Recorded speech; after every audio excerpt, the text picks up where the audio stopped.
FrameRelay can be configured for a point-to-point sub-interface topology.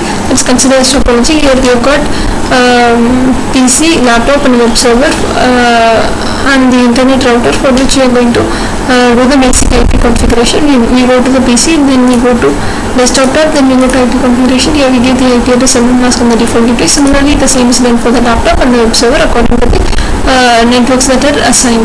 And for the internet router, we go to the global configuration mode, and then we give the command IP address in order to configure the IP address for these two interfaces that are connected to the internet router. And for this router R3 also, for this particular interface, and for R1's this interface, R2's the surface user interface, we are going to configure IP addresses in a normal way using the IP address command and global configuration mode.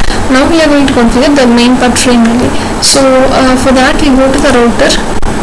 Say let's consider R1, then we give the command enable. If we give the command show running configuration from the global configuration mode, we will be able to see all the configurations that are already done. So here let's see. Let's see how FrameRelay has been configured over here. First we need to go into this particular interface, since we are going to configure FrameRelay for this interface. So after we go to serial to user interface, we need to give the command encapsulation FrameRelay so that it is enabled, and then we give the command no shutdown so that the interface is up. And the same is done for serial 20 of R3 and serial 20 of R2 as well. Okay, alright, after this we are going to go configure the sub-interfaces. So how we do that is we go into the sub-interface by saying interface, then the interface name dot the sub-interface name. Now we are going to use R1's R1's interface AC20 to connect to R2 and R3. So we are giving the sub-interfaces names as 2 and 3. So similarly it is done for R2 and R3's sub-interfaces as well. So here after specifying this sub-interface name, we give the command point to point. Now after this we are going to configure the IP address for the sub-interface. So that we can do by giving the command IP address, and then the IP address for the sub-interface and the subnet mask for that particular network. So we do this configuration for all the sub-interfaces for all these three routers. So each of these interfaces will have two sub-interfaces each, so that it can connect to the other routers. So totally we will be having 6 sub-interfaces in all. So we will configure the IP address for each of the sub-interfaces, and after this we are going to configure the FrameRelay DLCI number. Now since we have configured the sub-interfaces over here and in all these routers, and we have got a virtual circuit which will be used to connect to the other router. So virtual circuit is a logical connection between two devices. Now in order to connect the sub-interface with the virtual circuit, we use DLCI number. DLCI is data link connection identifier. So in order to connect those two, we are using this command FrameRelay, and then we say interface DLCI, and then we say 102. So which means this particular sub-interface is being connected via DLCI number 102. So on the other end we will be giving the DLCI number as 201. So let's see how it is done. Now let's consider the other sub-interface. So here we give interface and then the sub-interface name along with the interface name. After that we give the command, we give the keyword point to point, and after that we give the IP address according to the network that is chosen, IP address and then the network address for that particular network, and then we give the command FrameRelay interface DLCI, and then we say 103. This is because from router 1 this sub-interface is used for the connection with router 3. So similarly each of these routers is configured with IP address for the sub-interface and the FrameRelay DLCI number. So after this configuration we go to the cloud, and then we go to the config mode, config tab, then we go to serial 0. There are actually 3 interfaces that we have used here. This one is serial 0, this is serial 1, and this is serial 2. So let's go to serial 0, and here we say, alright, let's see this. Here we say we need to give the DLCI number and the name that we are choosing for the FrameRelay. configuration. Now here for DLCI we say this serial 0, here we have got DLCI numbers 102 and 103 because the connections will be existing from R1 to R2 and R1 to R3.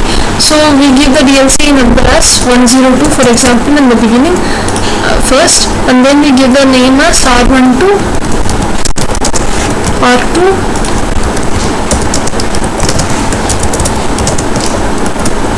R1 to R2.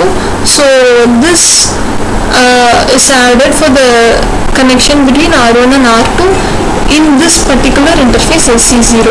So similarly the interface, the DLCI 103 is used for connection from R1 to R3. So we give this command and then we add both of them, and after that we go to the serial 1, and here we can see that the connection will be from R2 to R1 and R2 to R3. So we have added 201 and 201 and 203, and the names are given respectively. And we go to serial 2. Here we see that the connection will be existing from R3 to R1 and R3 to R2. So we say 301 and 302, the corresponding names are given. So after we configure these interfaces, we go to the FrameRelay for FrameRelay configuration in the cloud. So here we need to ensure that a connection exists between each of these three routers. So let's start from serial 0 for example. So from here when we choose serial 0 over here, we will see this displayed here. Let's take R1 to R2, which means we are trying to connect R1 and R2, and when we say this R1 to R2, we see that serial 1 is being used on the other side. So let's choose serial 1 over here, and we'll see another list. So here we need to choose the name which was used for connection from R2 to R1. So let's say R2 to R1, and then after doing this we'll do add. So now we have connected R1 to R2. This link has been made. Now we need to make the other two links. So let's say serial 1. For example, let's use this so that we can connect R2 and R3. So when we use serial 1, we need to say the DLCI number as either 201 or 203. Now since we are using the connection for R3, let's say 20. Alright, let's say 203, which means R2 to R1, R2 to R3. Then for the other end, we say when we connect from R2 to R3, the serial 2 is used. So we'll choose serial 2. And for this side, for serial 2, we can either do R3 to R1 or R3 to R2. Now since we are doing the connection between 2 and 3, let's say R3 to R2. So and then we add this. So after this, we see that the connection between R1 and R2 is made, connection between R2 and R3 are made. The only connection that's missing is R1 and R3. So for that, we can choose either the serial 0 or serial 2. Now here we have chosen serial 2, so let's follow the same. Now here we need to connect from R3 to R1. So R3 to R1 is chosen, and when we use R3 to R1, on the other end we see serial 0. So here we need to select serial 0, and here we say for connecting R3 to R1 and for serial 0, from here the name that was configured was R1 to R3 and R1 to R2. Since we are using the connection with R3, let's choose R1 to R3. So after this we add. So after adding all these, it will be ensured that we are able to connect from each of these router to others. So let's check the same by trying to ping from each of these devices to one another. Now before this, we need to configure AGRP in order for the packets to in order for each of these routers to know the others networks. So let's go to any of these routers. When we say show running configuration, we can see the AGRP configuration that is made. So here let's say router AGRP and then the autonomous system number. Now we are considering only one autonomous system, so let's give one. And then we give the command network, the network address, and then the wildcard mask. This wildcard mask is optional. Now here for this router, we have given the command for network, and then this network which is directly connected 192.168.10.0, and then On this side we have got two subinterfaces and we have got two networks as well. So we have said network, and then the network which was given for the subinterface is 000.2, that is this network. So we say 10.1.1.0 and then the wildcard 0003 corresponding to the prefix 30 has been given, which is optional of course, and we also give the command network, the network address, and then the wildcard mask. So this has been given for the network which has been configured for the subinterface is 000.3. So similarly AGIP is configured for R2, R3 as well as the internet router. So after this, let's check the troubleshooting commands. Let's say, for example, the first thing, let's check whether every one of these routers know each other. So let's say show IP route. So here we can see the character C which denotes the directly connected networks, and the character D which denotes the updates from EAGRP, the routes that are learned via EAGRP protocol. So if we check some other router, say R3, let's say enable, let's say show IP route. So we'll be able to again see the character C which denotes the directly connected ones, and then the character D which are EAGRP's routes which was learned by R3 from other routers. So we have checked this one. Now let's check some other commands, say show FrameRelay, then LMI. So LMI is local management interface. Now it is used for the keep alive messages to be sent from one router to the other, and also for status information requests. So let's check this command. When we say show FrameRelay LMI, you can see that the details LMI statistics for this interface as well as the subinterfaces .2 and .3 are being displayed. For example, here we can see LMI statistics for the interface 20. 20 as a whole, it is not the subinterface, it's the main original physical interface. So here we see that so and so many requests are sent, received, and the number of timeouts. So such statistics are displayed for this interface. And if we check the other ones for the subinterface, for this particular subinterface, the number of certain packets or requests that are sent or received are being displayed, and the timeout details are also being displayed.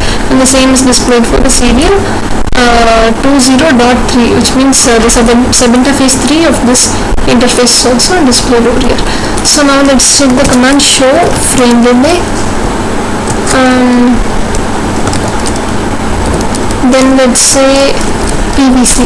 Now this one displays the details for the subinterfaces, the virtual circuit details for the subinterfaces, the virtual circuits which are established via the subinterfaces.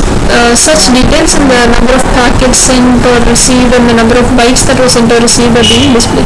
So let's look into this. For example, for this router R1, when we issue this command show FrameRelay PVC, we can see the statistics for the interface serial 20. Now here we can see the DLCI number is 102, which means the connection from R1 to R2 is being this connection's virtual circuit details are being displayed. So let's check this. It says interface serial 20.2, which means the subinterface 2 which is being used by R1 for R2's connection.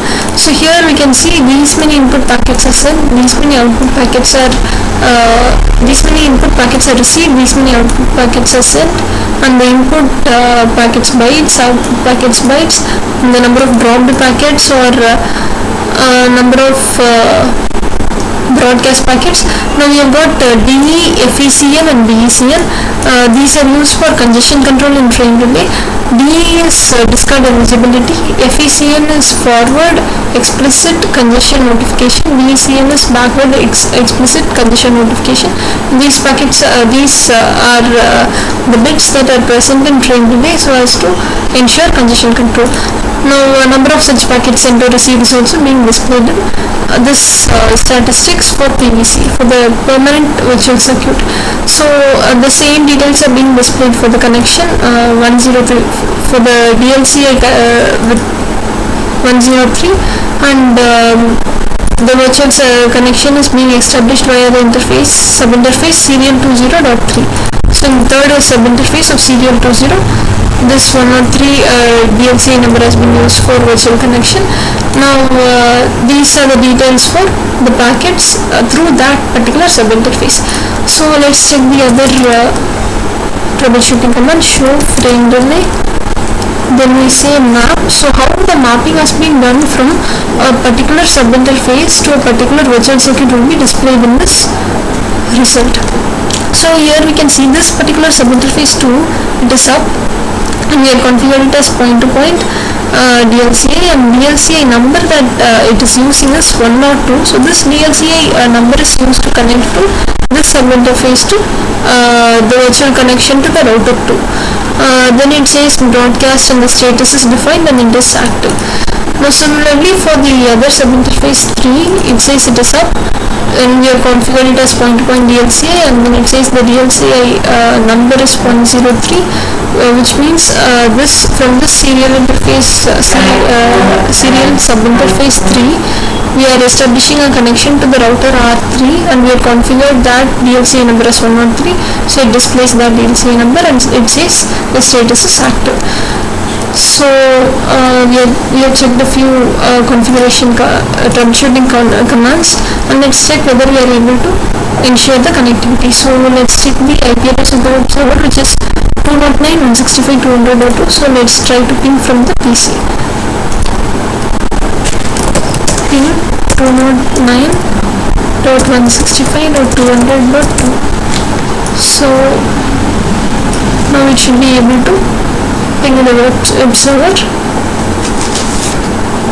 It's taking some time. The first one is timed out, but we see that we are able to get reply for the other ones.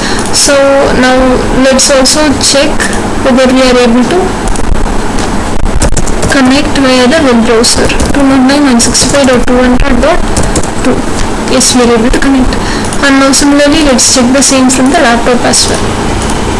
So let's go to the command prompt and let's say ping 209.165.200. I'm sorry, it's 200.2. So we are able to get the reply, and let's also check the web browser. So here let's say 209.165.200.2. Yes, we are able to connect to the web browser, connect to the web server via the web browser. Now let's check whether these two devices are able to ping one another. Let's, for example, take the PC's IP address, which is 10.10 and 92.168.10. So let's try to ping from the laptop. Let's say ping 192.168.10.10. Yes, we are able to get the reply. So each of these devices is able to connect to another, and hence we have configured the FrameRelay successfully.